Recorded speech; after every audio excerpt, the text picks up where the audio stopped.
believed that government derives its just powers from the consent of the governed. He also stressed the role of the individual. He believed that revolution was not just a right, but an obligation if the state abused their given power.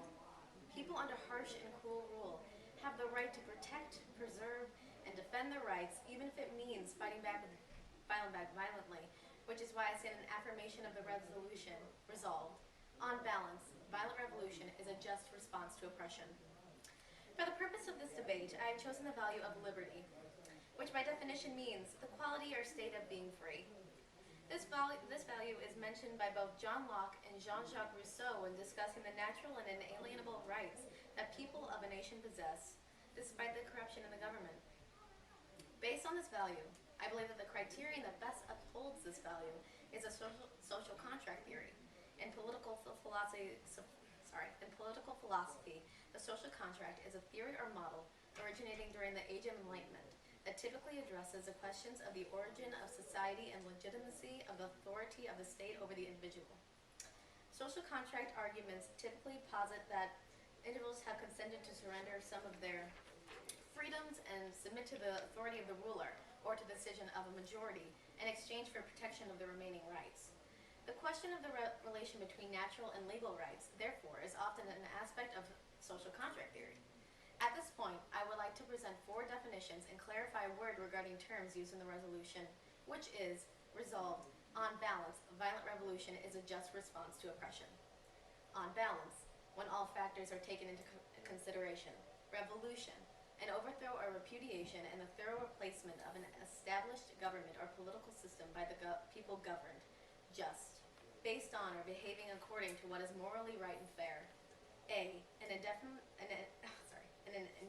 article relating to one, indefinitely or non-specifically.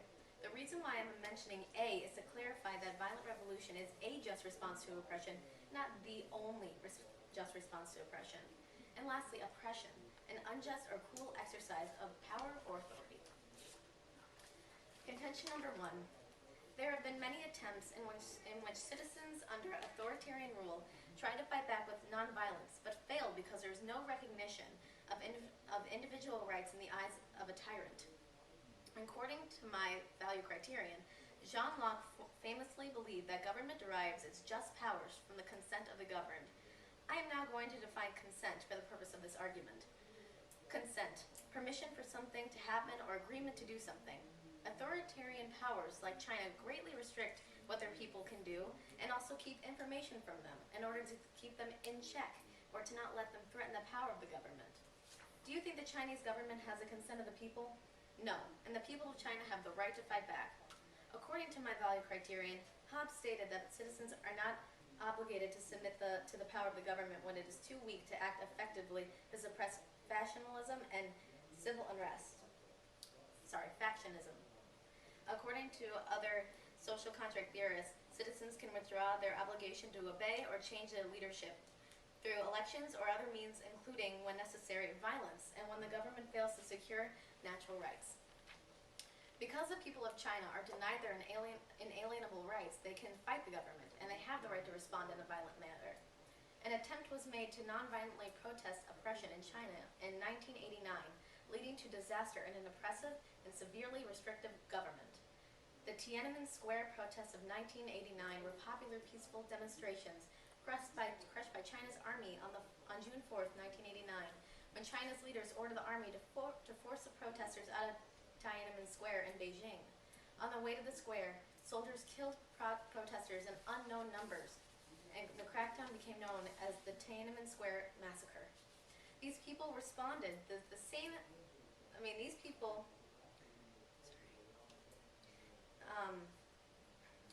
the people of China have the right to fight back injustice with violence, but the government is failing them and refusing to listen. Contention number 2. Although violence is a grim and messy response to oppression, it is a just response and sometimes the best option for particular situations. The American Revolution is a perfect example in history in which oppression was fought back with violence and we Americans prevailed. The Kingdom of Great Britain enforced harsh and strict laws on the 13 colonies and heavily taxed the colonists on several items. Following a series of protests in the 1760s and the 1770s, The 13 colonies united in order to break the ties with Great Britain and terminate the rule of King George III, starting the American Revolutionary War in 1775. The colonists famously claimed that taxation without representation is illegal and unjust. This idea is closely related, if not essentially the same idea and foundation, as a foundation of the social contract theory. Depriving one of their rights and liberties without giving them any method or way to defend those rights or to rebel is a violation of natural rights and is oppressive. And because the Kingdom of Great Britain forcibly ruled the 13 colonies, it is only natural that the colonists want to fight back. All in all, the ideas and morals that can be found in the social contract theory mainly emphasize the power of the individual, the relationship between the individual and the government, which directly affect one another, and the inalienable liberties of the individual that no matter what the conditions may be in the government, protecting one's natural rights is unquestionably acceptable, especially if those rights are being threatened. If violence comes into play in order to ensure the security of your rights, so be it. When all of your rights are taken away, you still have the right to regain possession of those rights, for your inalienable rights are not the government's to keep. Thank you.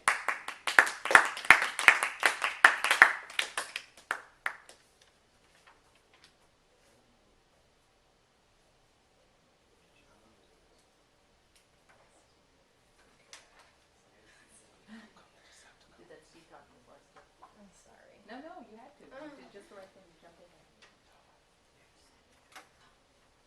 I was wondering why he was pausing.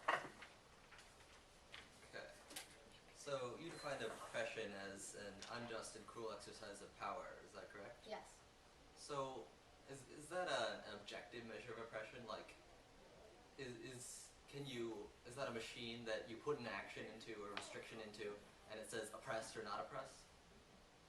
Could you restate the question? How would you know if a restriction was oppressive or not? If it was being conducted in a kind of cruel or unjust manner, in a way that was almost like, I don't know how to explain. It's just unjust and kind of a I'm sorry. It's just extremely unjust. Okay, so how about an example? So if I went into the woods right now and shot a deer, then I would be arrested or I'd be breaking the law. Is that unjust oppression? No, because you live in a democracy. So democracies are incapable of oppressing people? No. There are definitely some oppressive elements in a community, even under even in oppressive government. However, because you live in the United States of America, every man has those rights. Every person, every human, I should say, has those rights. And although you could be it's not being oppressed because that's a rule that's been set in place. And if you feel like you've been So what you're saying is that democracies can never oppress people? No, it's not what I'm saying at all. I'm saying that take the the 1960s in America, for example. African Americans were greatly oppressed, but there were just oppressive elements to the government, and the government as a whole, the democracy, was not an oppressive one. Then why aren't hunting regulations oppressive? Because it's not really like ruining the quality of your life. I mean, if it is. Okay. So, what if I was starving and I needed to shoot that deer or a bunch of deer, and that was my only source of food? Would that be oppressive? Is it deer season? No. Well, how about fishing? How about going to your There aren't local any lake or? ponds. The deer are the only things. What if I have to shoot those deer? I have to violate the law in order to, for my well-being. Are there no stores where you live? No, I'm in the woods. In the woods. Okay. I don't know how to respond to that, Mr. Larson. Sorry. All right. Let's move on. So you talked about the American Revolution. Yes. All right. Never mind. Okay, Optimus just ate. What? That makes sense if you're in my head. I don't know. Come on, Megatron.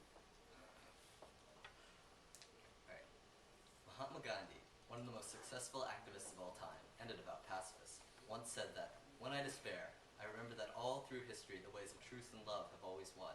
There have been tyrants and murderers, and for a time they could seem invincible, but in the end, they always fall. While violent revolution might seem like a path to freedom and democracy, violent revolution will inevitably lead to ruin. That is why I stand in negation of the resolution, resolved, on balance, violent revolution is a just response to oppression." I observe that the resolution is stated in moral terms, so the efficaciousness of the revolution has no bearing on whether or not it is morally justified. This means that if one feels that one is being oppressed, if the resolution is upheld, then one is justified in attempting to overthrow the government. I have chosen the value of freedom of choice, which is simply the freedom to make choices, particularly political choices, and to have your choices reflected, or at least be acknowledged. One example of something that would violate this is being killed for another's political beliefs. You can choose to die for your own political beliefs, or accept death, but not for another's. I believe the criterion that best reflects this value is democratic outcome, which is the outcome that reflects the will of the majority and the views of everyone. A democratic outcome is not the best for everyone necessarily, and it may be worse for some people than an undemocratic outcome would be. However, as Churchill once said, democracy is the worst form of government, except for all of the other forms that have been tried from time to time. A democratic outcome is the same. I will define violent revolution as an attempted overthrow or renunciation of the government or ruler in which there are multiple distinct sides fighting. Obviously, a revolution cannot be deemed violent if there are a few individuals fighting the government with the majority protesting non-violently. I will also define oppression as an exercise of power that restricts liberties in a burdensome way. A government murdering its people would go beyond oppression. I will define that an action is just if it is based on what is morally justified or fair, and that an action is morally justified or fair if it follows Kant's categorical imperative. In order to better understand these ideas, I present three contentions. My first contention is that oppression is fundamentally subjective. There's no objective measure of oppression, and people will always disagree on whether or not they are being oppressed. Everyone who lives in a country with rule of law has their liberties restricted in some way. Whether or not that restriction of liberties is burdensome is a matter of degree and is entirely subjective. An uprising will never be unanimous. People will never agree on whether or not they are being burdensomely restricted, and they will never agree on whether or not that restriction justifies revolution. For example, 925,000 people have signed petitions asking for secession from the United States.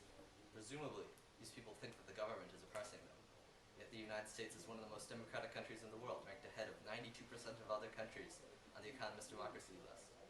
These people think that they're being oppressed by a democratically elected government. Ultimately, people do not rebel because they want a democratic outcome, but rather because they are not getting what they want. If people who wanted secession rebelled, then there would be an undemocratic outcome. Which leads me to my second contention. Violent revolution will lead to undemocratic outcomes by nature. Inevitably in war, there will be civilian casualties. When people choose to rebel because they feel that they are being oppressed, that will result in deaths of people who did not support the violence. You can accept the possibility of death for yourself in return for the promise of freedom, but you cannot do that for someone else. 19,000 people have died in the Syrian civil war. Did all of these murdered people support the rebellion? Were they all willing to die for the rebellion? Of course not. This is a terrible injustice. Which leads me to my third contention. An undemocratic outcome is always unjust. An undemocratic outcome will violate Kant's categorical imperative. As Kant says, act only according to the maxim whereby you can at the same time will that it should become a universal law. Who would will that every time you think that you are being oppressed, some third party is killed? And yet, this is exactly what violent revolution is. Any violent revolution will inevitably result in the deaths of civilians who did not choose to rebel. I note that my criterion, or my value, freedom of choice, is more important than the value of liberty, because there could be no liberty without freedom of choice. If you're not free to choose, then it doesn't matter if you're free.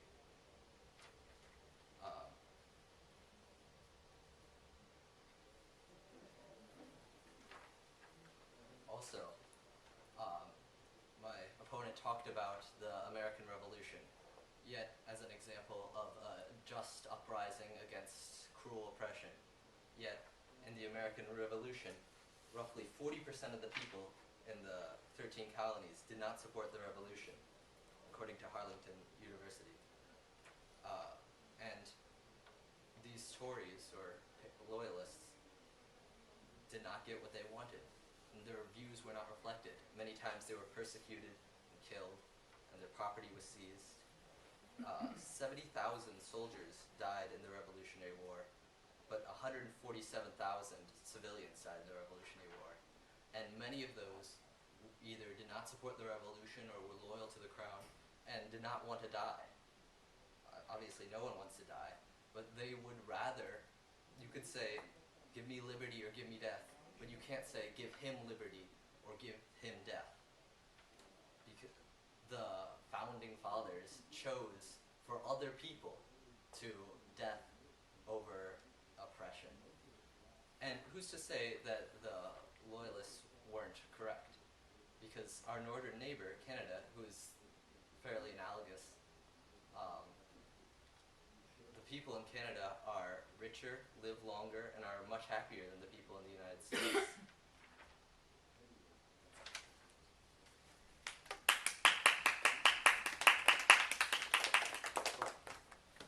Can I have a little? Can I have some prep time? Right? Yeah. Thank you. Stop. And did he run the clock? Stop with your mouth. Right. Water It's usage? ridiculous. She's taking time. He's got it. Yeah. He's got it. How much time do you want to take? She'll go until she's done. okay. You'll count that off Thanks. out of her 5. I couldn't keep it in my head. I just learned about categorical imperative in detail today. If you'd done that yesterday, I wouldn't have been able to follow it. Clark decided I couldn't have one more than you.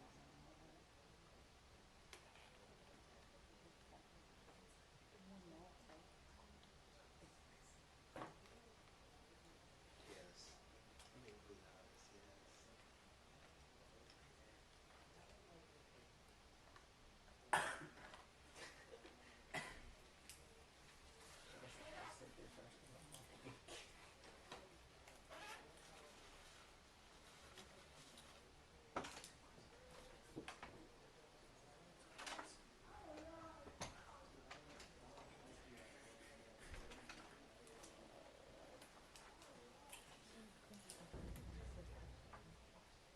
I'll sit here first. I think that's how they finished it.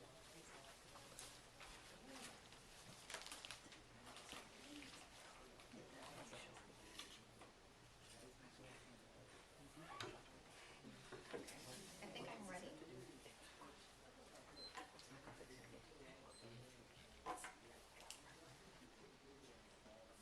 Oh, I can just. We don't. No, you Oh. gotta stand up. Oh, is this cross first? Oh my god. Sorry. Okay, I thought that I. Okay. Forgot it. Okay. So, I would like to address the issue that you brought up about the American Revolution. I have a question for you. Do you believe that the problems between the colonists and the British would have been resolved without the war? Well, it could have been, certainly. Through nonviolent protests and making them clear what they,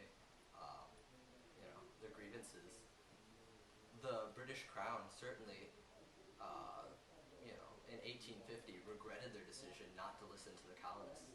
So, That's good.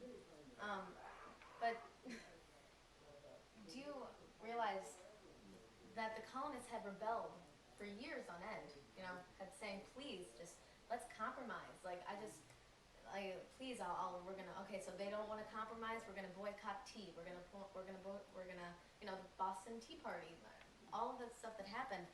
For years, they tried to compromise with them, and the British refused. where's your question? Sorry. Do you not see where I'm leading to this? Do you really think that it could have been overcome through nonviolent revolution? Well, I think that one way it might not have been able to be overcome through nonviolent revolution. But first of all, the resolution is not about whether or not violent revolution or nonviolent revolution is more effective. It's about whether or not it's justified. And the violent revolution was not justified because it killed 147,000 people. And that's a lot of people. Do you believe that they did have a point to want to defend those rights that were being taken away from them, though?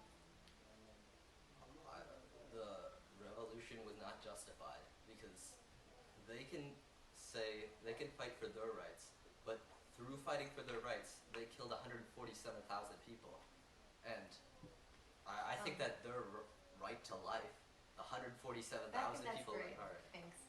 Lastly, I'm going to mention Canada. You said that their quality of life is overall like much better than an American citizen, but what does it have to do with their nonviolent history? Well, the Canadians were roughly equivalent to the Americans, the Canadian colonies, and they didn't rebel. So if you're saying, oh yes, 147,000 people, well, look at all the great things we did today. Well, they didn't rebel, and they have basically a better, or at least equal, situation. Yes, I see, but do you really think that because we chose to fight for our rights and they chose not to, do you really think that they're as independent of a nation as we are? Yes. I mean, you're not fighting. Thanks.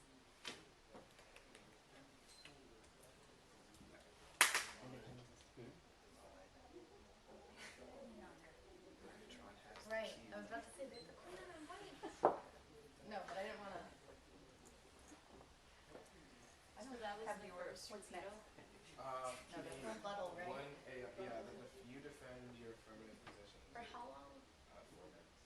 Do you want to Want prep some prep time? Yes, please.